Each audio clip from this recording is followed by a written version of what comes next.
नाम का एक बेहद आलसी, धूर्त और एक नंबर का बदमाश व्यक्ति रहता था। जग्गी हमेशा किसी गरीब का भोजन छीन लेता तो किसी के पैसे छीन लेता। राजा विक्रम जग्गी की हरकतों से बहुत परेशान था, लेकिन जग्गी हमेशा राजा की दयालुता का फायदा उठाकर बच निकल जाता।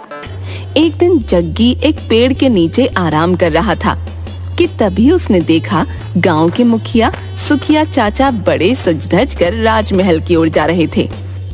अरे इतना सच धज के कहाँ जा रहे हो मुखिया जी? क्या राजमहल में कोई दावत वगैरह है क्या? जग्गी की बात सुनकर गांव का मुखिया जग्गी के पास आकर बोला, बिल्कुल सही कहा तुमने जग्गी। क्या तुम्हें नहीं मालूम, राजा विक्रम ने आज पूरे गांव को अपने राजमहल में दावत दी है। किस खुशी में? जहाँ तक मेरी जानकारी है तो आज तो राजा का कोई जन्मदिन भी नहीं है। हाँ, लेकिन आज उनका पुत्र 10 साल का हो गया है। इसी वजह से उन्होंने सारे गांव के लोगों को दावत दी है। 10 साल का हो गया है? भला उसके 10 के होने से पूरे गांव की दावत का क्या संबंध? दरअसल पंडित जी ने लिए बोला है। उन्होंने कहा है कि अगर वो ऐसा करेंगे तो उससे उनकी प्रजा और ज्यादा सुखी रहेगी। और तुम तो जानते ही हो कि राजा विक्रम कितने दयालु हैं और अपनी प्रजा के लिए वो कितनी चिंता करते हैं। अब फिर तो काफी अच्छे अच्छे पकवान भी बने होंगे। यह भी कोई कहने की बात है जग्गी? अरे राजा के घर पर दावत है भैया, तो जाहिर सी बात है एक से एक अच्छे पकवान बने होंगे। तो फिर तो अच्छी बात है मुखिया जी। आप चलिए, मैं भी तैयार होकर कुछ ही देर में राजमहल पहुंचता हूँ। हाँ। जग्गी की बात सुनकर मुखिया जोर जोर से हंसता हुआ बोला, लगता है तुझे किसी ने अभी तक ये नहीं बताया जग्गी कि राजा विक्रम ने सबको दावत दी है सिवाय तेरे। क्या मतलब? मतलब ये कि राजा विक्रम के साफ साफ आदेश हैं कि आज के दिन जग्गी राजमहल के आसपास भी ना दिख जाए, नहीं तो उसकी खैर नहीं।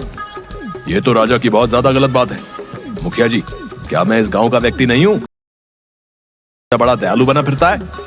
दयालु राजा वही होता है जो अपनी प्रजा को एक समान समझता है। मत भूलो जग्गी कि उसकी दयालुता की वजह से तुम आज तक बचते आए हो, वरना अगर तुम किसी दूसरे राज्य में रह रहे होते तो वहाँ का राजा कब का तुम्हें फांसी पर चढ़ा चुका होता। और सुनो, मेरी बात को मजाक मत समझना भैया, राजमहल की ओर भटक कर भी मत जाना, बता रहा हूँ। मुखिया की बात सुनकर जग्गी के चेहरे पर क्रोध झलकने लगा। देखना मुखिया जी, जिस दिन मैं राजा बनूंगा उस दिन मैं किसी के साथ ऐसा व्यवहार नहीं करूंगा। राजा और तुम, लगता है तुम हम नींद में भी सपने देखने लगे हो जग्गी है।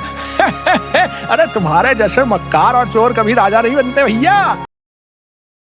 रखना, अगर राजा को पता चल गया तो आजीवन तुम्हें कारागार में डाल देगा। इतना कहकर मुखिया जग्गी का मजाक उड़ाते हुए और जोर जोर से हंसते हुए वहाँ से चला गया। जग्गी गुस्से से बड़बड़ाता हुआ अपने आप से बोला, ये राजा अपने आप को समझता क्या है? पूरे गांव को दावत दी, मुझे दावत नहीं दी। ये तो मेरी बहुत ज्यादा बेइज्जती है। लेकिन कोई बात नहीं, मैंने भी अपने ऊपर पूरी बेशर्मी लाद रखी है। मैं राजमहल जाऊंगा, देखता हूँ राजा क्या कर लेता है। जग्गी तैयार होकर सीधे राजमहल में पहुंच गया। राजमहल में अच्छे अच्छे पकवान देखकर जग्गी के मुंह में पानी आ गया। घी की पूड़ियां भी हैं, मिठाई भी है। आहा, कितनी शानदार खुशबू आ रही है। जग्गी तुरंत उन पकवानों की ओर लपक कर उन्हें खाने लगा कि तभी राजा विक्रम की नजर जग्गी पर पड़ गई। वो गुस्से से जग्गी की ओर आकर बोले, वैसे तो मैंने मना किया था कि तुम इस राजमहल के आसपास भी भटक मत जाना, लेकिन मैं जानता हूँ कि तुम एक नंबर के बेशर्म हो। मैंने अपनी जिंदगी में बड़े बड़े बेशर्म देखे, लेकिन तेरे जैसा बेशर्म मैंने कभी नहीं देखा। जी तो चाहता है कि अभी और इसी वक्त तेरी गर्दन तेरे धड़ से अलग कर दूं, लेकिन क्या करूं, आज मेरे महल में जश्न है। अब आ ही गए हो तो पेट भर कर खाना, और चाहो तो अपने घर के लिए भी ले जाना। लेकिन याद रखना, आज मेरे राजमहल में बहुत दूर दूर से मेहमान आए हैं। गलती से भी हरकत की तो इस बार मैं तुम्हें नहीं छोड़ूंगा। ये कैसी बातें कर रहे हैं आप राजा साहब? मैं अब सुधर गया हूँ। हाँ, सुधर जाओ तो तुम्हारे लिए अच्छी ही बात है। इतना कहकर राजा विक्रम वहाँ से गुस्से से चला गया। जग्गी पकवान का मजा लेने लगा कि तभी जग्गी की नजर राजा के बेटे आदित्य पर पड़ी। जो कि एक सोने के कंगन से खेल रहा था। जग्गी के खुराफाती दिमाग में तुरंत एक योजना दौड़ने लगी और वो बड़बड़ाते हुए अपने आप से बोला, अरे वाह वाह, ये तो बहुत भारी और बड़ा कीमती सोने का कंगन लगता है। अगर मैंने इसे चुराकर बाजार में बेच दिया तो मेरा तो 10 साल के खाने का प्रबंध हो जाएगा। फिर चोरी करने की जरूरत ही नहीं। हाँ। जग्गी आदित्य के पास जाकर बोला, छी छी छी छी छी छी, राजा के बेटे होकर नकली सोने के कंगन के साथ खेल रहे हो। तुम्हें तो असली सोने के कंगन के साथ खेलना चाहिए। ये असली ही सोना है, पिताजी ने मुझे दिया है। यकीन नहीं आता तो इसे छू कर देख लो। लाओ दिखाओ तो मुझे। आदित्य ने वो कंगन जग्गी के हाथ में पकड़ा दिया। अरे नहीं नहीं राजकुमार, ये नकली है। इसमें तो सोने का पानी फिरा है। अगर तुम्हें यकीन ना आए तो तुम जाकर अपने पिताजी से पूछ लो। जग्गी की बात सुनकर भोला भाला राजकुमार सोच में पड़ गया। ठीक है, मैं पिताजी से पूछ कर आता हूँ। इतना कहकर राजकुमार वहाँ से दौड़ता हुआ चला गया और जग्गी इधर उधर देखकर वहाँ से खामोशी से निकल गया।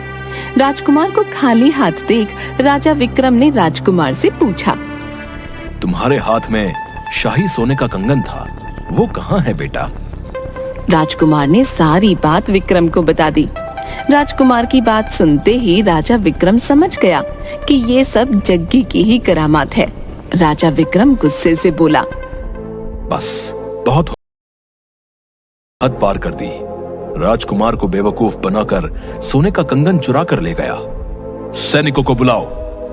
कुछ ही देर में राजा के सैनिक सर झुकाए खड़े थे। जाओ, जाकर जग्गी को पकड़ कर लेकर आओ। मुझे किसी भी हाल में जग्गी चाहिए, जिंदा या मुर्दा।